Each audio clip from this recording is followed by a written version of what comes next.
Being a royal might sound like fun, but it's not all jewels and feasts. Some royals have to deal with jealous family members, wars, and even disappearances that history still can't explain. These royals mysteriously vanished, and they probably won't be showing up anytime soon.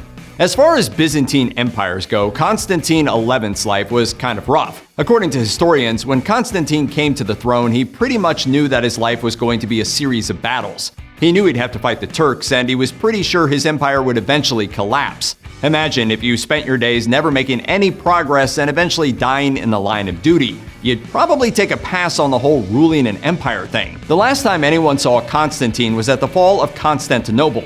He pretty much knew he'd lost the battle, so he jumped into the fray along with all his common soldiers. As for what happened next, stories differ. In some versions, he avoided capture by asking one of his soldiers to kill him. In others, he escaped by boat, but since Constantine threw his royal emblems aside when he leapt into battle, it seems most likely that he just died alongside with the other common soldiers. Legend says Rome was founded by twin brothers Romulus and Remus, who were raised by a she-wolf after their uncle tried to have them killed. The story goes that in 753 BC, the brothers started Rome, and then Romulus ruled it for nearly 40 years.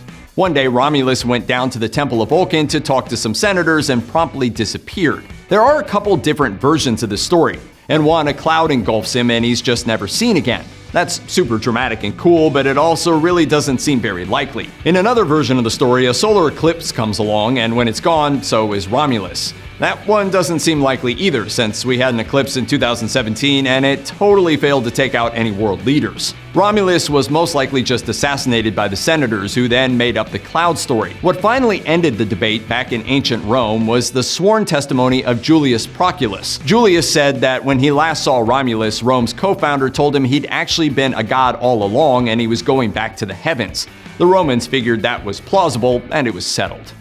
Royal succession in the old days was supposed to be pretty simple. The king has a prince, the prince becomes the king, and then the new king makes more princes. But what happens when the king doesn't have any sons? For some reason, no one ever seemed to settle on the absolute rules of succession, therefore a bunch of people usually had to die. Are you ready for a war? This kind of thing happened in 1190 AD when the childless King Richard I of England decided to make his nephew Arthur, Duke of Brittany, heir to the throne. Then Richard went off to crusade and died on his way back. In his brother's absence, Richard's younger brother John decided he'd love to be king. Arthur, only 12 years old at the time, wasn't cool with that. Naturally, this meant war. John defeated Arthur, and for a while it looked like he planned to spare his nephew's life. Then, in 1203, Arthur disappeared. One story goes that John killed him with his bare hands when the boy said something snarky. In another, it was Arthur's jailers who killed him, mostly because John told them to. Either way, John certainly had something to gain from killing his rival. As with a lot of historical mysteries, though, we might never solve the whodunit. No one in Archduke Johann Salvator's family really approved of him. The Archduke was always going on about how bad the Austrian educational system was and talking smack about the military. His family wasn't all that impressed with his liberal way of thinking, and Johann didn't seem too impressed with their lifestyles either. Johann didn't really care for the whole royal thing, and in the late 1880s he gave up his title and married a dancer. This was extra scandalous at the time because royals were only ever supposed to marry other royals. Not long afterward, Johann got a captain's commission and purchased a cargo steamer with the intent to travel to South America. Johann and his wife were last seen at Cape Tres Puntas on July 12, 1890. Conventional wisdom says their ship probably sunk during a storm off Cape Horn, but with no witnesses, there's really no way to know for sure. Still, Johann wasn't actually declared dead for more than 2 decades. Rumors that he lived under an assumed identity in Norway and thus has heirs that can claim his lands have persisted ever since. By the time Julius Caesar came to power, it was fairly well established that the Romans' purpose was mainly just to crush enemies and dominate the world. So Caesar did what was expected of him. He conquered nations and championed the Roman way of life. One of the first territories on his list was Belgica, where modern Belgium is today. Caesar introduced himself to the region by conquering them and selling a bunch of them into slavery. A few years later, he sent his legions into the region to establish winter quarters and got his butt kicked by a tribe called Eburones, led by a king named Ambiorix. Within a year, Caesar and his legions had put down the uprising for good, but after his last stand, Ambiorix was seen running off into the forest with some guards and was never heard from again. According to legend, his people resettled among the German tribes. As far as history remembers, the Romans never did track him down. Today, the Belgians consider him a national hero. Cleopatra gets a lot of love, but her children are hardly ever mentioned. She had 4 of them, but when Octavian defeated her in 31 BC, she famously committed suicide, leaving the kids to fend for themselves.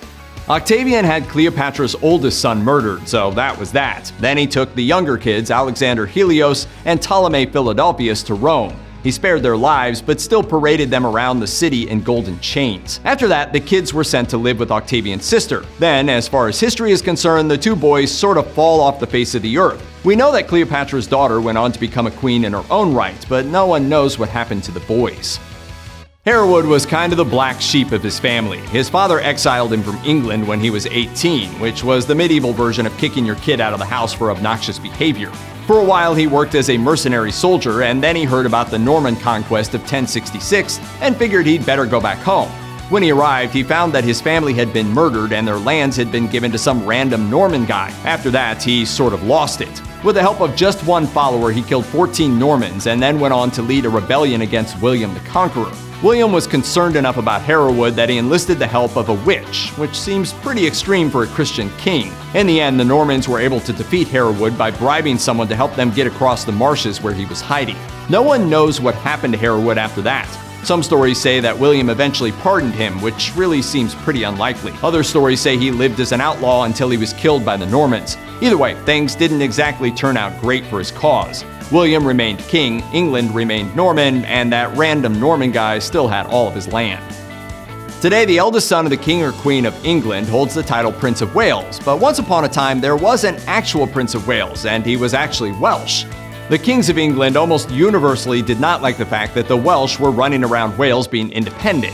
In 1282, Edward I finally put a stop to that, taking down the last Prince of Wales. The Welsh never really got over this, and 100 years later, a soldier named Owain Glyndwr decided to start a rebellion. The people of Wales got behind Owain and abandoned their universities, farms, and even their places in the English army to join him. By 1400, he'd reclaimed the title Prince of Wales, but the Welsh never did have a whole lot of luck against the English. It was all sort of destined to fall apart. In 1406, he lost the Battle of Pool Melon, and by 1410, he was an outlaw. Most outlaws are caught eventually, but not Owain. No one ever gave up his hiding place, and he probably died in peace and relative safety. He lives on in his banner, which the Welsh like to fly when they want to annoy the English. Sebastian of Portugal was a religious fanatic and heir to the throne of Portugal. He was educated by the Jesuits and believed that it was his destiny to take down the Muslims. Destiny aside, Portugal was not exactly keen on starting a deadly war. That changed when Sebastian took power in 1568. 10 years later, he was ready to lead an army to Morocco, where it turned out his fellow countrymen were right to worry about the war, and so ended Sebastian of Portugal. Mostly. History doesn't remember what happened to Sebastian after his defeat in Morocco. It's likely he died in battle, but when history is vague, there are always people who want to fill in the blanks. 4 different people tried to impersonate Sebastian of Portugal between 1584 and 1598, and after that, people just hoped he'd come back someday. That hope gave rise to an entire messianic faith called Sebastianism. The followers of this faith believed that Sebastian would one day return, and so far they're still waiting.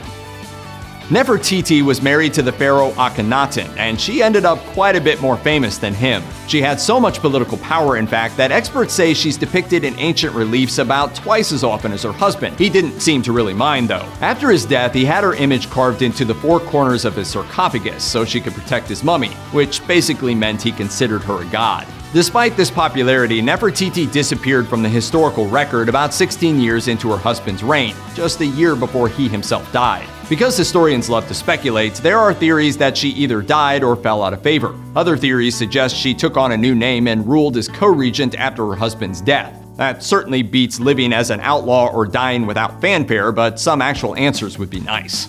Jianwen was the second emperor of the Ming dynasty and the guy who almost wrecked everything for future rulers. When he came to power in 1398, he was mostly concerned with getting rid of all other Ming princes so he could rule over everything. During the first year of his reign, he took out several rival princes and was feeling pretty good about himself. Then he turned on his uncle, who was the Prince of Yan. His uncle said, "No thank you," and rebelled. The war lasted 4 years and ended when the Prince of Yan attacked the capital and burned down Jianwen's palace. Sadly, when Jianwen saw his uncle coming, he reportedly just hid in the palace, and he apparently was still there when it was all burned to the ground. Still, there are some people who believe he actually escaped. The truth will likely never be known.